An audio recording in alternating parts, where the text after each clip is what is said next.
மகாராஷ்டிராவில் ஒரு 34 வயசு பொண்ணு பூஜா அவங்க வந்து விஷுவலி இம்பேர்ட் அவங்க, அது போக மென்டல் இல்னஸ் வேறு இருக்குது. பல முறை யூபிஎஸ்சி எக்ஸாம் அட்டெம்ப்ட் பண்ணியும் பாஸ் ஆகலை. ஃபைனலி பல அட்டெம்ப்ட்டுக்கு அப்புறம் இவ்வளவு சேலஞ்சஸ் மீறி, வீடு வேறு பார்த்தீங்கன்னா வந்து ரொம்ப ஏழ்மையான ஒரு குடும்பத்திலேருந்து வந்து இவ்வளவு சேலஞ்சஸையும் மீறி யூபிஎஸ்சி எக்ஸாம் கிளியர் பண்ணி ப்ரொபேஷனரி ஆஃபீஸராக போஸ்டிங் வாங்கினா அங்கே இருக்கிற ஊர் மக்கள் எல்லாம் டென்ஷன் ஆகி இந்த பொண்ணு சரியான ஃப்ராடு அப்படின்னு சொல்கிறதுலேருந்து இன்னைக்கு பிஎம் ஆஃபீஸ்லேருந்து இவங்க எப்படி கலெக்டர் ஆனாங்கிற கதையை சொல்லுங்கன்னு சொல்லி என்கொயரி போடுற அளவுக்கு ஒரு மிகப்பெரிய பிரச்சனையாக மாறி இருக்குது. இதை கேட்டோன்னா உங்களுக்கு ஒரு ஆச்சரியம் இருக்கும். அதை என்ன சொல்கிற, ஒரு ஃபிசிக்கலி சேலஞ்சு ஒரு பொண்ணு இவ்வளவு இன்னல்களை தாண்டி வீட்டில் ஏழ்மை இருக்குது, இதெல்லாம் தாண்டி கலெக்டரான செலிப்ரேட் பண்ணுறதை விட்டு என்னடா எல்லாரும் திட்டிட்டு இருக்கீங்க பிளடி பகஸ் அப்படின்னு யோசிச்சிங்கன்னா, இந்த பொண்ணு கொடுத்த எல்லா சர்டிஃபிகேட்டும் ஃபேக்கு. இந்திய அரசாங்கத்தில் இருக்கக்கூடிய யூபிஎஸ்சி எக்ஸாம், அதாவது கலெக்டர் ஆகிறதுக்கு, ஐபிஎஸ் ஆஃபீஸர்ஸ் ஆகிறதுக்கு, ஐஆர்எஸ், ஐஎஃப்எஸ், இந்த மாதிரி உலகத்தில் இருக்கக்கூடிய முக்கியமான இந்தியாவில் இருக்கக்கூடிய முக்கியமான பதவிகளுக்கு இருக்கக்கூடிய யூபிஎஸ்சி எக்ஸாம் வந்து one of the world's toughest எக்ஸாம்னு சொல்லக்கூடிய எக்ஸாமை ஏமாத்தி,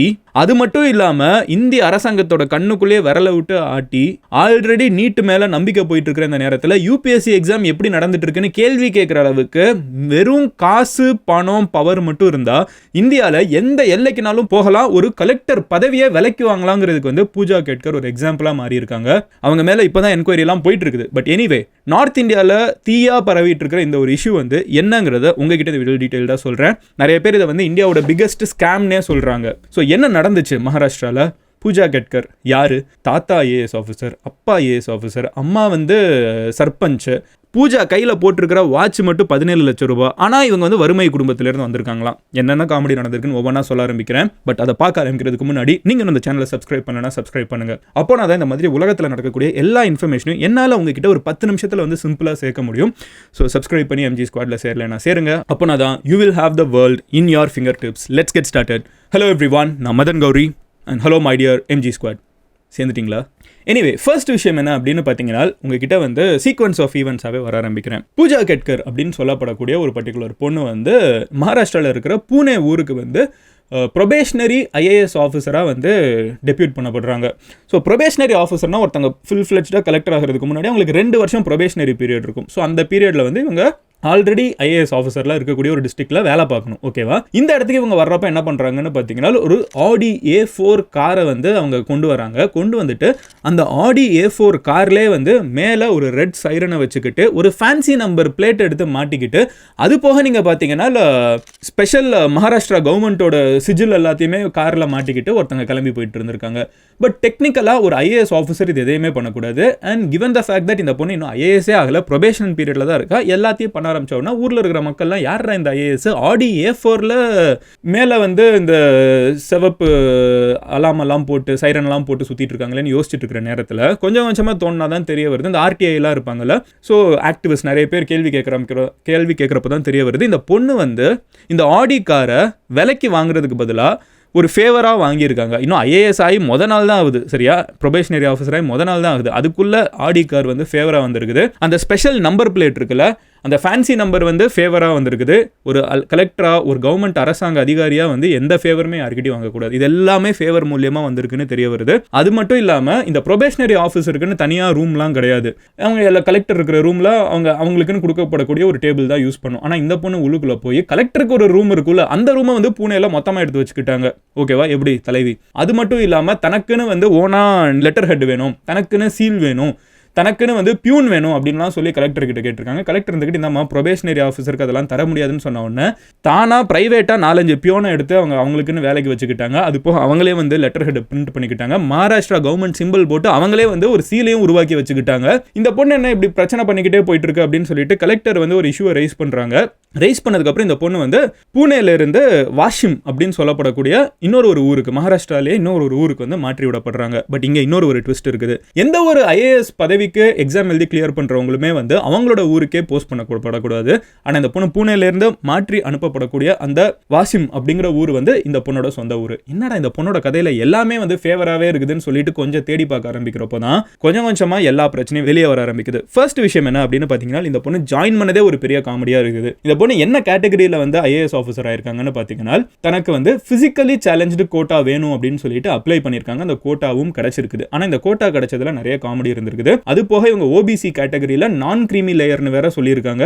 விச் மீன்ஸ் அவங்க அப்பா அம்மா அவங்களோட மொத்த குடும்பமே வந்து 8 லட்சம் ரூபாய்க்குள்ள வருமானம் இருக்குதுன்னு சொல்றாங்க. பட் இந்த பொண்ணு கையில் போட்டிருக்கிற வாட்சோட விலை என்ன 17 லட்சம் ரூபாய். சொந்தமா பியூனு, சொந்தமா ஆடி A4 காரு எல்லாமே வச்சுக்க முடிகிற அளவுக்கு பணக்கார பொண்ணு வந்து பேக்ரவுண்ட் இப்போ பார்ப்போம். ஸோ இது இந்த டிரான்ஸ்ஃபர் எல்லாமே கொஞ்சம் மர்க்கியாக இருந்த உடனே ஒவ்வொருத்தங்களும் இதை பற்றி கேள்வி கேட்க ஆரம்பிக்கிறாங்க. இப்போ நம்மளுக்கு வந்திருக்கிற டீடைல்ஸ் எல்லாத்தையும் உங்ககிட்ட சொல்ல ஆரம்பிக்கிறேன். பூஜா கெட்கர் இருக்காங்கல்ல, அவங்களோட அப்பா வந்து திலீப் ராவ் கெட்கர், அவருமே IAS ஆஃபீஸர் தான். பூஜாவோட அம்மா வந்து மனோரமா கெட்கர், இவங்க வந்து வில்லேஜ் சர்பஞ்ச். ஓகேவா, ஒரு வில்லேஜுக்கே அவங்க அம்மா தான் கம்ப்ளீட் கண்ட்ரோல். அவங்க அம்மா மேல பல வருஷமாவே கேஸ் ஒன்று இருக்குது. அது என்னன்னு பார்த்தீங்கன்னா, ஒரு வீடியோ ரொம்ப வைரல் ஆச்சு மகாராஷ்டிராவில் ஒரு காலகட்டத்தில். இந்த வீடியோவில் ஒரு மிடில் ஏஜ்டு பொம்பளை ஒருத்தங்க வந்து கையில் துப்பாக்கி இருக்கும், துப்பாக்கியை வச்சுட்டு விவசாயிகள் எல்லாம் மிரட்டிட்டு இருப்பாங்க, சைடில் ஒரு 4-5 அடியால் வச்சுக்கிட்டு. அது வேற யாரும் கிடையாது, நம்ம பூஜாவோட அம்மா தான். அவங்க பேர் தான் மனோரமா கெட்கர். அவங்க மேலே இன்னும் அந்த கேஸ் போயிட்டு இருக்குது, எப்படி துப்பாக்கி வந்துச்சு, எதுக்கு மிரட்டிட்டு இருக்கீங்கன்னு. இவங்களோட அப்பா திலீப் ராவ் கெட்கர் ஒரு IAS ஆஃபீஸர் தான். ஆனால் அவர் மேலே மகாராஷ்டிரா கவர்மெண்ட்டே வந்து 2-3 கேஸ் ஆல்ரெடி போட்டு வச்சிருக்காங்க, அதெல்லாம் பெண்டிங்ல இருக்குது. அண்ட் இதுல என்ன ஹைலைட்னு பார்த்தீங்கன்னா, பூஜாவோட தாத்தா இருக்காங்களா,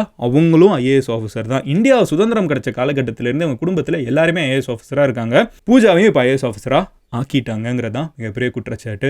பூஜா படிச்சாகல, பூஜாவை ஆக்கிட்டாங்கன்னு. எப்படி ஒருத்தங்களை IAS ஆஃபீஸர் ஆக முடியும்னு பார்த்தீங்கன்னா, UPSC கிளியர் பண்ணல. என்னன்னாலும் பூஜா பல தடவை UPSC எக்ஸாம் கிளியர் பண்ணுறதுக்கு ட்ரை பண்ணியிருக்காங்க, பட் கிளியர் பண்ணது கிடையாது. கடைசியில் பூஜா வந்து இப்போ கிளியர் பண்ணப்போ என்ன சொல்லிட்டாங்கன்னு பார்த்தீங்கன்னா, பூஜா வந்து ஃபிசிக்கலி சேலஞ்சு கேட்டகரியில் போய் எக்ஸாம் எழுதியிருக்காங்க. என்ன ஃபிசிக்கலி சேலஞ்சுமா அப்படின்னு கேட்டால் விஷுவலி இம்பேர்டு அப்படின்னு சொல்லியிருக்காங்க. அது போக மென்டல் இல்னஸ் இருக்குன்னு வேற சொல்லியிருக்காங்க. என்னது இது புரியலேன்னு சொல்லி கேட்பீங்களா? ஸோ இப்போ அவங்க இந்த கோட்டாலெல்லாம் உள்ளுக்குள்ளே போய் ஜாயின் பண்ணியிருக்காங்க, எக்ஸாம் எழுதி அவங்க கிளியர் பண்ணிட்டாங்க. இந்த கோட்டா மூலமா உங்களுக்கு வந்து சீட் கிடைச்சிருக்குது. பிசிக்கலி சேலஞ்சுங்கிற கோட்டா வந்து ரொம்ப முக்கியமான ஒரு quota. It's very empowering for actual physically challenged people.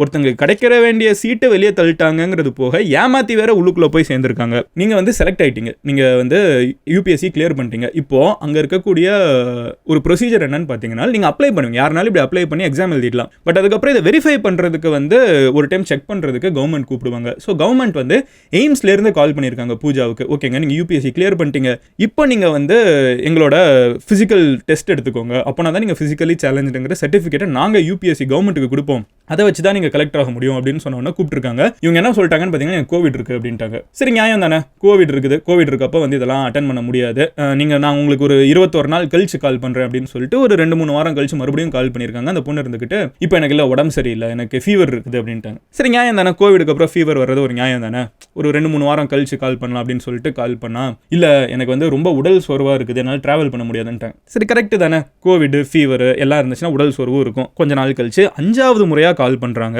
அந்த பொண்ணு கால் எடுக்கல. 6வது முறையாகவும் கால் எடுக்கல. ஸோ எய்ம்ஸ் இருந்துகிட்டு இல்லைங்க, எங்களோட கால் இவங்க எடுக்கவே மாட்டேங்கிறாங்க அப்படின்னு சொல்லிடுறாங்க. இந்த பொண்ணு என்ன பண்ணுறாங்கன்னு பார்த்தீங்கன்னா, அந்த நேரத்தில் ஒரு விஷயம், எய்ம்ஸுக்கு வந்து ஒரு லெட்டரில் வந்து இந்த மாதிரி எனக்கு வந்து கிளாஸ்ட்ரோஃபோபியா இருக்குது, ஓகேவா, அதனால வந்து என்னால் இந்த க்ளோஸ்டு ஸ்பேசஸ்குள்ளெல்லாம் வர முடியாது. எய்ம்ஸ் மொத்தமாகவே வந்து ஒரு க்ளோஸ்டு ஸ்பேஸாக இருக்குது. கிளாஸ்ட்ரோஃபோபியானா இந்த மாதிரி க்ளோஸ்டான பிளேஸை பார்த்து பயப்படுறவங்க. ஸோ அது வந்து தனக்கு ஒரு மென்டல் இல்னஸாக அதையும் சொல்லிக்கிறாங்க. ஸோ இந்த காரணத்தினால நான் எய்ம்ஸ்குள்ளே வந்து என்னால் இந்த செக்அப்லாம் பண்ண முடியாது அப்படின்னு சொல்லிட்டு நான் வேற இடத்துல இருந்து செக் பண்ணுறேன்னு சொல்லிட்டு ஒரு பிரைவேட் ஹாஸ்பிட்டல்ல இருந்து திடீர்னு உங்களுக்கு ஃபிசிக்கலி சேலஞ்சு சர்டிஃபிகேட் கிடைச்சிருது. எப்படி? ஸோ இந்த ஃபிசிக்கலி சேலஞ்சு சர்டிஃபிகேட்டை வந்து அந்த பொண்ணு ப்ரொடியூஸ் பண்ணுறாங்க. அண்ட் ஈவன் மோர் கிரேசிலி கவர்மெண்ட்டும் இதை அக்செப்ட் பண்ணிடுறாங்க. கவர்மெண்ட் அக்செப்ட் பண்ணிட்டு இந்த பொண்ணை கிளியர் பண்ணிடுறாங்க. அப்புறம் இந்த பொண்ணு வந்து நான் கிரீமி லேயர்னு சொல்றாங்கல்ல, இந்த நான் கிரீமி லேயருங்கிற கேட்டகரிக்குள்ளே இவங்க எப்படி OBCல வராங்கிறது பார்ப்போம். 8 லட்சம் ரூபாய்க்கு விட கம்மியாக தான் அப்பா அம்மா 2 பேரும் சம்பாதிக்கணும். இது வந்து இந்தியாவில் இருக்கக்கூடிய ஏழைகளுக்குமே வந்து ஒரு முன்னுரிமை கொடுக்கப்படணும்னு உருவாக்கப்பட்ட ஒரு பர்டிகுலர் கோட்டா. அந்த கோட்டால இந்த பொண்ணு சீட் எடுத்திருக்காங்க. அதுக்கு அப்பா அம்மா பேரெல்லாம் மாத்திருக்காங்க. இவங்களோட குடும்பத்தில் வந்து மொத்தம் 110 ஏக்கர் வந்து இந்த பொண்ணோட பேர்ல மட்டும் எழுதி வச்சிருக்காங்க. எவ்வளோ? 110 ஏக்கர். 7 லக்ஸுரி அபார்ட்மெண்ட்ஸ் வந்து இந்த பொண்ணோட பேர்ல மும்பையில் இருக்குது. 7 லக்ஸுரி அபார்ட்மெண்ட். மும்பையில் இருக்கிறவங்களுக்கு ஒரு லக்ஸுரி அபார்ட்மெண்ட் எத்தனை கோடி போகும்னு தெரியும். அப்புறம் 1 கிலோ தங்கமும் வைரமும் இந்த பொண்ணோட பேர்ல இருக்குது. 4 luxury car including that Aadi A4, 17 லட்சம் ரூபாய் வாட்ச் அண்ட் 17 கோடிக்கு மூவபிள் அசெட்ஸ். அண்ட் அவங்க அப்பா வந்து கொஞ்ச நாளுக்கு முன்னாடி ஒரு எலெக்ஷனில் நின்னாங்க, 15,000 ஓட்டு வரைக்கும் எடுத்தாங்க. அவங்க அப்பா வந்து எலெக்ஷன் அஃபிடவிட்டில், எலெக்ஷன் அப்போ வந்து நம்ம சொத்து மதிப்பு என்னன்னு சொல்லணும்ல, அவங்க அப்பா வந்து சொன்ன சொத்து மதிப்பு என்னன்னு பார்த்தீங்கன்னா 50 கோடி. அவர் ரிட்டையர் ஆயிட்டார் IAS ஆஃபீஸர் இருந்துக்கிட்டு. ஸோ அவர் வந்து எலெக்ஷனில் வந்து கொடுத்த அஃபிடவிட் படி வந்து அவரோட சொத்து மதிப்பு 50 கோடி. அஃபிடவிட்லேயே 50 கோடினா அப்போ உண்மையில் எவ்வளோ இருக்குன்னு யோசிச்சு பாருங்க. இவ்வளவு பணம் இருக்கக்கூடிய அந்த பொண்ணு வந்து அப்பா அம்மா பேரையே வந்து சர்டிஃபிகேட்டில் மாற்றி வச்சுக்கிட்டு, அது போக அம்மாவும் அப்பாவும் டிவோர்ஸ்டு, எங்கள் வீட்டில் காசே இல்லைன்னு சொல்லி 8 லட்சம் ரூபாய் விட மொத்த குடும்பத்தோட வருமானம் வருஷம் ஃபுல்லாக கம்மியாக இருக்குன்னு சொல்லிட்டு அந்த நான் க்ரீமி லேயர் ஓபிசி கோட்டாக்களையும் உள்ளுக்குள்ளே வந்து ஃபிசிக்கலி சேலஞ்சு கோட்டாவையும் யூஸ் பண்ணி இந்த பொண்ணு பவர் எடுத்திருக்காங்கன்னு தெரிய வருது. இது பெருசாக பூதாகரமாக வெடிக்கிறது என்னன்னு பார்த்தீங்கன்னா, இது எல்லாமே சலசலப்பாக இருக்கிற நேரத்தில் யாராக இருந்தாலும் டென்ஷன் ஆகி பயப்படுவாங்க கரெக்டாக. பட் இந்த பொண்ணு பயப்படல. இவ்வளவு பிரச்சனைக்கு நடுவில் அந்த பொண்ணு அதே ஆடி A4 எடுத்துக்கிட்டு சைரனை போட்டு பூனே ஃபுல்லாக வாஷிங் பூரா வந்து எல்லா இடத்துலையுமே சுற்றிட்டு இருந்திருக்காங்க. அது போக என்னன்னு பார்த்தீங்கன்னா, இவங்க எங்கே போகிறாங்கன்னாலும் அங்கே இருக்கக்கூடிய ஐஏஎஸ் ஆஃபீஸர் இது போட்டு ப்ரொபேஷன் ஆஃபீஸர் ஓகேவா, டேரெக்டாக போகிற டிஸ்ட்ரிக்டில் இருக்கக்கூடிய ஐஏஎஸ் ஆஃபீஸர் இருப்பாங்களா, அவங்கள போட்டு மிரட்டுறது, அவங்க கிட்ட வந்து எனக்கு நீங்கள் இதெல்லாம் பண்ணணும், எனக்கு அகாமடேஷன் ரெடி பண்ணிட்டீங்களா, எனக்கு வந்து டீ போட்டிங்களா, காஃபி போட்டிங்களாங்கிறது வரைக்கும் மிரட்டி கேட்டிருக்காங்க. அந்த சேட்டெல்லாம் இன்றைக்கி வாட்ஸ்அப்பில் இருக்கக்கூடிய சேட்டெல்லாம் இன்றைக்கி வெளியே வந்திருக்குது.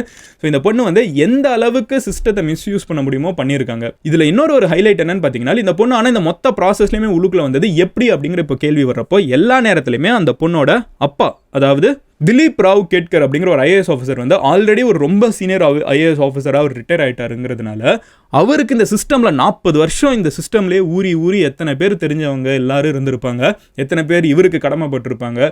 ஸோ எல்லா இன்ஃப்ளூயன்ஸையும் யூஸ் பண்ணி பொண்ணை வந்து ஐஏஎஸ் ஆஃபீஸர் ஆக்கணுங்கிற ஒரே முடிவோட சிஸ்டத்தை A to Z கம்ப்ளீட்டாக மிஸ்யூஸ் பண்ணியிருக்காங்கன்னு சொல்லிட்டு மொத்த மகாராஷ்டிராவே இந்த பொண்ணு மேலே குற்றத்தை வச்சுட்டு இருக்காங்க. இந்த பொண்ணு வந்து ஒரு இடத்துல கேட்குறப்போ உங்களுக்கு வந்து இந்த மாதிரி பிரச்சனைகள்லாம் உங்களை சுற்றி நடந்துட்டு இருக்கு, இதை பற்றி நீங்கள் என்ன நினைக்கிறீங்கிறப்போ, இல்லை இதை பற்றி நான் எதுவுமே பேச முடியாதுங்க, நீதி ஜெயிக்குங்கிறத நம்புறேன், நான் வந்து ஆனால் கேஸ் நடந்துட்டு இருக்கப்போ இதெல்லாம் எதுவும் பேச முடியாதுன்னு சொல்லிட்டு நகர்ந்து போயிடுறாங்க. அந்த பொண்ணு சொன்ன ஹைலைட்டான பாயிண்ட் என்னன்னு பார்த்தீங்கன்னா, நீதி ஜெயிக்கும்னு நம்புறது தான். அந்த பொண்ணு மனசுக்குள்ளே அப்போ என்ன நினச்சிட்டு சொல்லுவாங்க, நான் இப்போ என்ன பேசினா என்னடா நடக்க போகுது, கடைசியில் நான் பாட்டுக்கு தனாவாட்டா ஊருக்குள்ள சுத்த போகிறேன்னு தானே நினச்சிட்டு இருப்பாங்க. Absolutely chat about what's happening ஹியருங்கிறத நான் சிம்பிளாக சொல்ல முடியும். யோசிச்சு பாருங்க, இது எவ்வளோ பெரிய ஊழல்னு யோசிச்சு பாருங்க.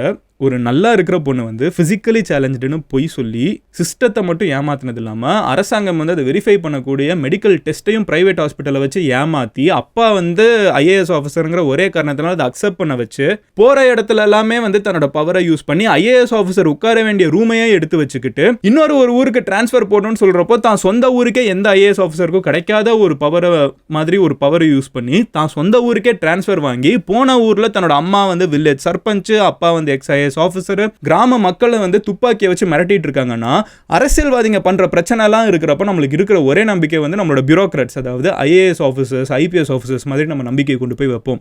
அந்த சிஸ்டமே வந்து இவ்வளோ கரப்ட் பண்ணி வச்சிருக்காங்கன்னா நம்ம ஊர்ல எதுதான் கரப்ஷன் இல்லைங்கிறது எனக்கு கேள்வியாவே மாறிட்டு இருக்குது.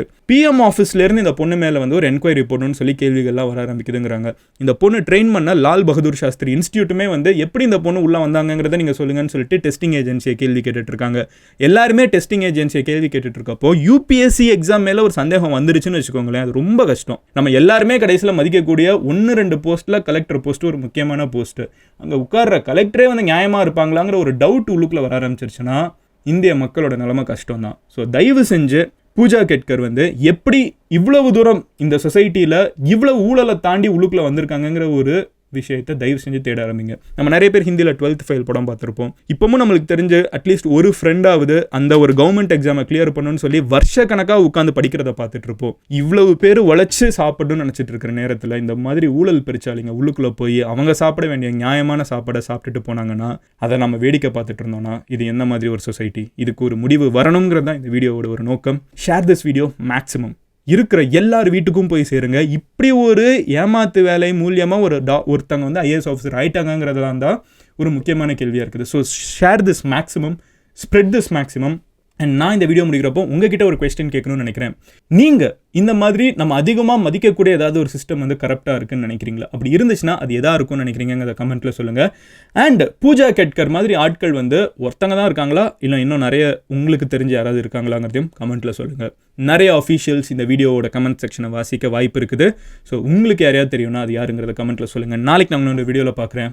நம்ம ஊரில் ஒரு நாள் ஊழல் கம்மியாகும்னு நினைக்கிறீங்களா, இல்லை கடைசி வரைக்கும் இப்படியே வாழ்ந்துட்டு இருப்போம்னு நினைக்கிறீங்களா? Your opinion matters.